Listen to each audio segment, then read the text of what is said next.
دوستان ما درود به پایان. اینجا ما دو اینورتر همون VFD که از فیرمای دلتا هستن در اینجا داریم و ما طبق وعده کردیم که نمود سیم کشیش هم به شما به نمود به طرز عملی نشون میدهیم.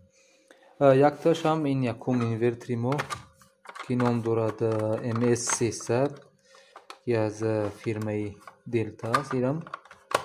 دیگرش هم VFD، هر دوش هم برندی دلتا هستند.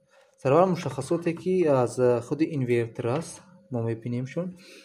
نمود اینورتر مدلش هم VFD 4ADMS4S43 ANSA است. اینپوت اگر بینید نوشتگی است نورمال دیوتی، نمود مقرری باشد، 3 فازه است، شدتی 380 تا 480 ولت، بسامد 50-60 هرتز 6.4 آمپر و آوتپوت نوشتگی پاور 2 HP، یعنی 2 HP میشود دو قوه اسب است که این تقریبا 1.5 کیلووات است. نورمال دیوتی 3 فازه است و خروجیش هم بینید آوتپوت هم اینجا 3 فازه نوشتگی از 0 تا 460 ولت، یعنی شدتی از 0 تا 460 ولت میتونه دادن. جریان 4.6 آمپر، 3.5 کیلوولت آمپر و 1.5 کیلووات، یعنی این توانی همین اینورتر ما 1.5 کیلووات است. برای موتور 1.5 کیلووات پایون، از 1.5 کیلووات پایون. و دویمش هم مشخصات چه میبینیم VFD-L اینجا است، مدلش VFD 004L21A. اینپوت یعنی ورودیش منبعی که این هست نوشتگی یک فازه است، یک PH نوشتگی 6.5 آمپر، از 3 فازه اگر باشد 2.7 آمپر، شدتی 200 تا 240 ولت. یعنی یک چیز اینجا دقت کنید که میگه که اگر شما یک فازه اگر پیوست کنید جریان 6.5 آمپر است، 3 فازه اگر پیوست کنید 2.7 آمپر. یعنی 3 فازه که در اینجا این در نظر داریم 3 فازه ما نیست که اون شدت 380 ولت است، 3 فازه از 200 تا 240 ولت که این دیگر سیستم است. این اینجا هم بینیم ما پیوست کردگیم منبع یک فازه است، تک فازه است که L1 ما فاز گرفتگیم، L2 هم نیترال. اگر 3 فازه 220 داشته باشیم L1 L2 و L3 هم. خروجیش هم میبینیم اینجا خروجی یکی داده میتواند 3 فازه از 0 تا 240 ولت. یعنی موتوری که ما داریم فرق نیست، ما خود موتور ما حتما باید شدت 380 ولت، یعنی موتور رو ما میتونیم که شدت تا 240 ولت هم بدیم 3 فازه، یعنی در همین شدت هم کار میکنند اما نسبتا توانشون پایینتر میشه. برابر است به 1 کیلوولت آمپر 0.5 HP. 0.5 HP هم تقریبا برابر است به 0.4 کیلوواتی که ما چی میکنیم به نظر میگیریم. فرکانسی رنج بسامدش هم میتونه از 1 تا 400 هرتز تغییر کنه. و ما امروز اساسا اوید سیم کشیش بیشتر میخوایم معلوماتی، یعنی اینجا اگر شما توجه داشته باشید این قسمت است، قسمت ورودی، یعنی منبعی که باید با اینورتر تامین شود. یعنی منبع من سیم سیاه اگر بینیم ما از این قسمت است اتوماتیک 3 فازه تامین شدگی است. و این هم قسمت خروجی است که نوشتگی است با موتور UVW آمدگی است این سیم، یعنی با موتوری ما. و این قسمت مداری قدرتی بود، یعنی همون مداری که ما منبع 3 فازه و موتوری 3 فازه رو تا اون وصل میکنیم. قسمت فرمان هم اگر مشاهده داشته باشید قسم پایون است، از M1 سر میشد، ME1 ME2 3 4 5 6 7. یعنی ما این ورودی های گفتیم ورودی های دیجیتالی بسیار فونکسیا سه که در خود همینجا هست و با طرز پیشفرض گفتیم M1 برای فوروارد بود، M2 برای ریورس بود، M4 و 5 و 6 و 7 صورت یکم دیوم تا چهارم بود. و اینجا هم بینید اگر شدت 24 ولت دویمی است مستقیم است. DCM اش هم کم است. دو تا DCM و دو تا 24 ولت. یعنی ما گفتیم که این لازم است برای همون نمودی PNP و NPN که سیگنالی که ما برای اداره کنی اینورتر اعمال میکنیم. یعنی اگر ما شدتی اگر DCM اگر استفاده بریم، یعنی DCM اومد با یگون تیغه باز و وارد شد با ME1 برای فوروارد، اینجا همون اگر اینجا ببینید DCM است در این قسمت سرخ DCM SC1 SC2 و پلس 24 ولت.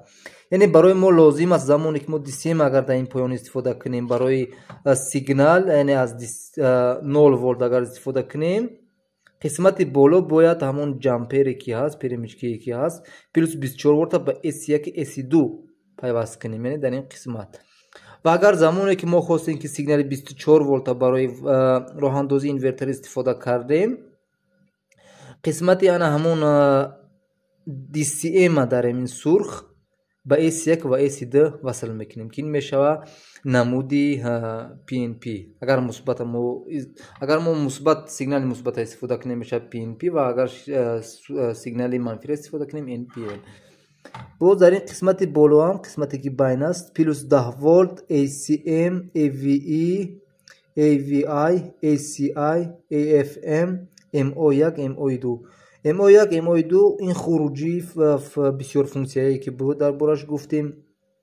AFM هم این خروجی هست که بسامدی بلند دارد، یعنی ما پولس هم میتونیم اونجا خروجی بگیریم. ACM این کم بود پلس 10 ولت و AVI و ACI داشتیم ما. یعنی زمانی که ما اگر نیاز داشتیم که پتانسیومتر وصل کنیم، یعنی ACM استفاده میکردیم پلس 10 ولت و AVI استفاده میکنیم. اگر زمانی که ما نیاز داشتیم که سیگنال 420 میلی آمپر استفاده کنیم ACI استفاده میکنیم. و قسمت بالا هم که هست SG پلس SG مینوس SG گراوند MCM. SG پلس SG مینوس این شبکه مودبس است که برای ارتباط این اینورتر و اداره کنیم از طریق شبکه مودبس است. و این پورت USB را اینجا ببینید برای برنامه ریزی است. یعنی این MS300 هم فیرم دلتا یک برنامه مخصوص دارد که ما میتونیم تنظیمات طریق برنامه انجام دهیم. این قسمت هم یک پورت ایترنت هم هست که ما هم با واسطه پورت ایترنت و هم با واسطه همین سیگنال SG پلس و SG مینوس میتونیم شبکه کنیم همین اینورتر. در VFDL هم که باشد این قسمت RA این قسمت ما ریلی را معرفی نکردیم. در این قسمت RA RB RC همون تیغه ریلی که در خودی همین بود.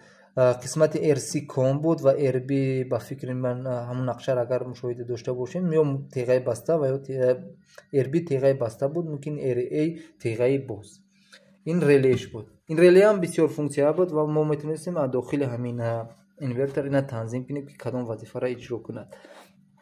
VFDL هم اگر ببینیم اینجا گفتیم از بالا از ورودی است منبعی که باید تامین شود و از پایین هم این خروجی است که با موتور ما اعمال میشود. این موتور ما از این منبع میگیرد. و قسمتی ورودی های دیجیتال هم M0 تا M3 است.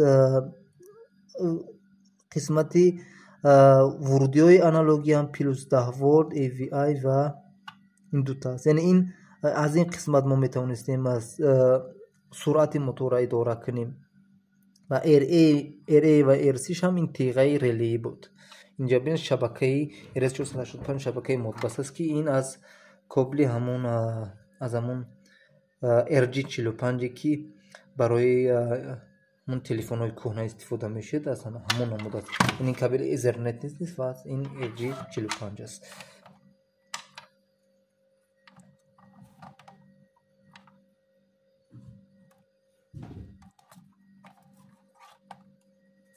منبع را ما میتونیم از اینجا وصل کنیم. اینورتری سه فازه ما، این هم اینورتری یک فازه. ما پیش از این سیگنال از طریق شبکه مودبس میگرفتیم و اینجا ما کوشش میکنیم یک بار اگر تونیم به طریق تنظیماتش هم пеш мо сигнал аз тариқи шабакаи модбас мегирифтем ва ҳозир кӯшиш мекунем ки тариқи ҳамин тугмо як бор моторро роҳандозӣ кунем то ки шумо инверторро бинед ки мо чӣ тавр суръатша контрол мекунем. Параметри 0020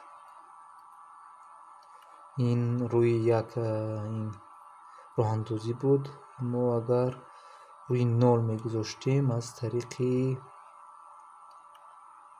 кейпад аз ҳамин қисм бояд роҳандозӣ мешуд. Параметри 21 ам аз намуди агар қиматша 7 мегузоштем ин қисмат ба фикрам буд 0 ва 20 ам рӯи 7 агар мегузоштем аз тариқи кейпад буд. яъне мақсад аз инҷа барои мо танзимот нест, фақат мо мехоҳем як бор муҳаррика роҳандозӣ кунем. яъне бас омада инҷо бинед мо гузоштем болои ҳамин потенсиометре ки дар худи ин инвертор аст. яъне қарор аст мо муҳаррика аз ин қисмат аз потенсиометри ин қисмат суръатша идора кунем ва ран форвардшам аз ҳамин ҷо бояд аз ҳамин қисмат бошад. яъне агар мушоҳида дошта бошед, сабз ран аст, сурх стоп ва ресет аст. ин муҳаррика бинем. ран стоп, ран стоп. яъне мо аз ин қисмати танзимотам мо метавонем ки мод инҷо форвард аст, мо реверс кунем. яъне ҳозир ростгард буд, чапгард мекунем. ҳозир рӯи реверс мегузорем ва роҳандозӣ мекунем. яъне бинед аллакай реверс шуд. ин қисмате ки чароғое ки дар инҷа мушоҳидавӣ ҳастанд, агар бинед рӯи реверс ва ран фаъолай. агар мо муҳаррика агар самча иваз кунем, бинем қисмати мод мебинем ки ба кадом шакл аллакай форвард шуд ва чароғи ран ва FWD форвард иҷро шуд. яъне мо туи танзимоти хосе ки дохили ҳамин худи инвертор дорем, мо метавонем озод суръатшам як бор мо каму зиёд кунем то ки шумо мушоҳида дошта бошед.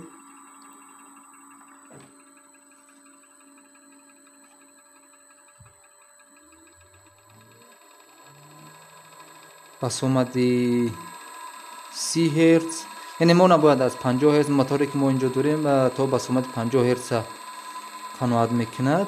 60 ҳерц набояд уна гузорем.